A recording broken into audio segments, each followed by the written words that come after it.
చంద్రగిరి నియోజకవర్గంలో నకిలీ ఓట్లను చేర్చి గెలవాలని వైసీపీ ప్రయత్నిస్తుందని ఆరోపించారు టీడీపీ నేత పులవర్తి నాని. నకిలీ ఓట్లపై తమ పోరాటం కొనసాగుతుందని చంద్రగిరి టీడీపీ నియోజకవర్గ ఇన్ఛార్జ్ చెప్పారు.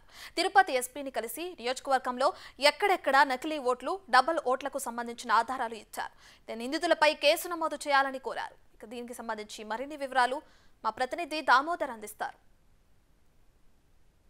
రాష్ట్రంలో ఓటర్ల ప్రకారం చూస్తే అతిపెద్ద నియోజకవర్గం చంద్రగిరి నియోజకవర్గం. తాజాగా మార్పులు చేర్పుల తర్వాత 3,08,000 ఓట్లు ఈ నియోజకవర్గంలో ఉన్నాయంటూ జిల్లా ఎన్నికల అధికారులు ప్రకటించిన నేపథ్యం. అయితే ఈ ఓటర్లలో చాలా వరకు నకిలీ ఓటర్లు ఉన్నారు. అదేవిధంగా డబల్ ఓటర్స్, చనిపోయిన వారి ఓట్లు, అదేవిధంగా ఇతర నియోజకవర్గాలను ఇక్కడ చేర్చారంటూ పెద్ద ఎత్తున ఆరోపణలు టీడీపీ చేస్తుంది. నియోజకవర్గంలో దొంగ ఓట్లు ఏ విధంగా చేర్చారు, అసలు ఎందుకు ఈ ప్రక్రియ కొనసాగుతుంది, దీనికి సహకరించిన వారెవరు, ఈ విషయాలన్నీ గురించి మనతో మాట్లాడడానికి టీడీపీ నియోజకవర్గ ఇన్ఛార్జ్ ఎమ్మెల్యే అభ్యర్థి అయిన పులివర్తి నాని మనతో ఉన్నారు. ఆయన అడిగి మరిన్ని విషయాలు తెలుసుకుందాం. చెప్పండి, అసలు మీరు ఒక ఏడాదికి పైగా ఈ విషయం మీద పోరాటం కొనసాగిస్తున్నారు. ప్రభుత్వం నుంచి ఎలాంటి స్పందన లేదు. ఈ మధ్య కాలంలోనే కొంత ఎన్నికల కమిషన్ కదిలి వచ్చిన పరిస్థితి. అయితే ఈ ప్రక్రియ ఎప్పుడు ప్రారంభమైందంటారు? ఎవరు ఈ ప్రక్రియ వెనుకున్నారు? ఈ ప్రక్రియ 2017 నుంచే ఇక్కడ ఎమ్మెల్యే అయినటువంటి ఆ రోజున్నాడు చెవిరెడ్డి భాస్కర్ రెడ్డి చేశాడు. ఆ రోజు సహకరించినటువంటి రూరల్ ఎంఆర్ఓ, ఆ రోజు ఉన్నటువంటి రూరల్ ఎంఆర్ఓ కిరణ్ గారు, ఆయనకు సంబంధించి కొందరు డీటీలు కూడా ఆ రోజు చేశారు. గత 2019 ఎలక్షన్లోనే చంద్రగిరి నియోజకవర్గంలో సుమారు 17,000 నుంచి 18,000 ఓట్లు దొంగోట్లతో ఆయన గెలవటం జరిగింది. దాని సాక్ష్యాలు కూడా మా దగ్గర ఉన్నాయి. ఎందుకంటే కొన్ని పంచాయతీల్లో పులిచెర్ల మండలం నుంచి, తిరుపతి నుంచి, రేణుగుంట నుంచి తీసుకొని వచ్చి కూడా చేర్చడం జరిగింది. వాటన్నిటిని కూడా మొన్న మేము మా పార్టీ ఆదేశానుసారం డోర్ టు డోర్ వెరిఫికేషన్ జరిగినప్పుడు ఫేజ్ 1, ఫేజ్ 2, ఫేజ్ 3 అని ఆ వెరిఫికేషన్ జరిగినప్పుడు మాకు సుమారు 5,000 ఓట్లు డెత్, 8,000 ఓట్లు నాట్ ట్రేసబుల్, 12,000 ఓట్లు షిఫ్టింగ్ ఉంది. అన్నీ చూస్తే ఎక్కడ కానీ తెలుగుదేశం పార్టీకి సంబంధించినటువంటి ప్రతి ఒక్క బిఎల్ఓతో పాటు బిఎల్ఏలు కలిసి తిరిగితే ఎక్కడ కానీ ఆ ఓటర్స్ లేరు.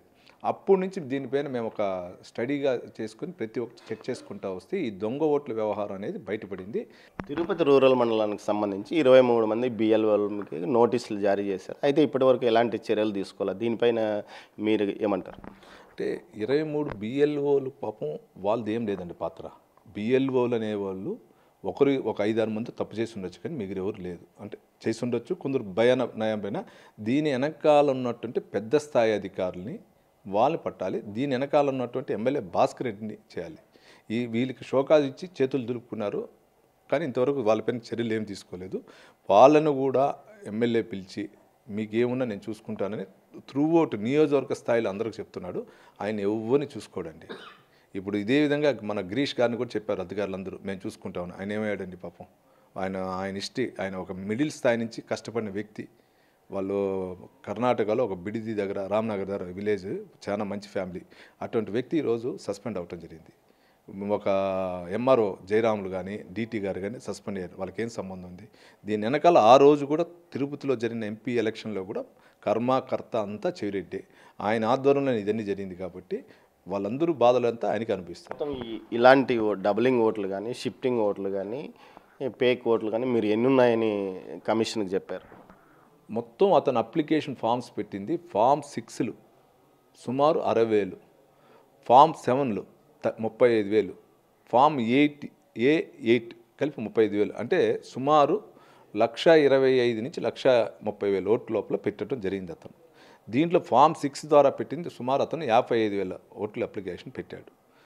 ఈ 55,000లో 38,000 ఓట్లు ఈరోజు చేర్చారు. 38,000 ఓట్లు ఒక 5 నుంచి 3,000 ఓట్లు మంచి ఉండొచ్చు, మిగిలిన బోగస్ ఓట్లు. మీరు ఏడాదిన్నరగా చేస్తున్న పోరాటము ప్రజల వరకు వెళ్ళిందా? అంటే అధికారుల వరకు అధికారులు స్పందించకపోయినా ప్రజల వరకు ఇక్కడ దొంగ ఓట్లు ఉన్నాయన్న విషయాన్ని ప్రజలైనా గ్రహించారా? 100% అండి. చంద్రగిరి నియోజకవర్గం ప్రజలే కాదు, మన రాష్ట్రంలో ఉండే ప్రజలందరూ కూడా గమనిస్తున్నారు. చంద్రగిరి నియోజకవర్గం పైన ఏ విధంగా దొంగ ఓట్లు ఎక్కిస్తున్నాడు భాస్కర్ రెడ్డి అనే దానిపైన చూస్తున్నాడు.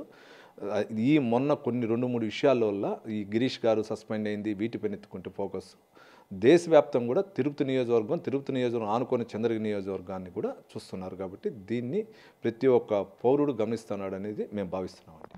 చంద్రగిరి నియోజకవర్గంలో జరుగుతున్న ఈ బోగస్ వ్యవహారాల ఓట్ల విషయాన్ని జాతీయ స్థాయి దృష్టికి తీసుకెళ్లడంలో తెలుగుదేశం పార్టీ నాయకులుగా మేము సక్సెస్ అయ్యాము. తమ నాయకుడితో పాటు తాము కూడా ఆధారాలు ఎన్నికల కమిషన్కు పూర్తి స్థాయిలో చూపించాము. రేపు తుది జాబితా వచ్చిన తర్వాత ఏం చేయాలన్న విషయం మీద తమ పోరాటం కొనసాగుతుంది. ఎవరేమనుకున్నా ఉన్న నకిలీ ఓట్లు కానీ, డబ్లింగ్ ఓట్లు కానీ, షిఫ్టెడ్ ఓట్ల విషయంలో జరుగుతున్న నాటకాన్ని ప్రజలంతా గ్రహించారని, ఈ విషయంలో ప్రజలు తగిన తీర్పు తగిన సమయంలో ఇస్తారని అభిప్రాయపడుతున్నాడు పులివర్తి నాని. కెమెరా పర్సన్ పురుషోత్తంతో దామోదర్, తిరుపతి నుంచి.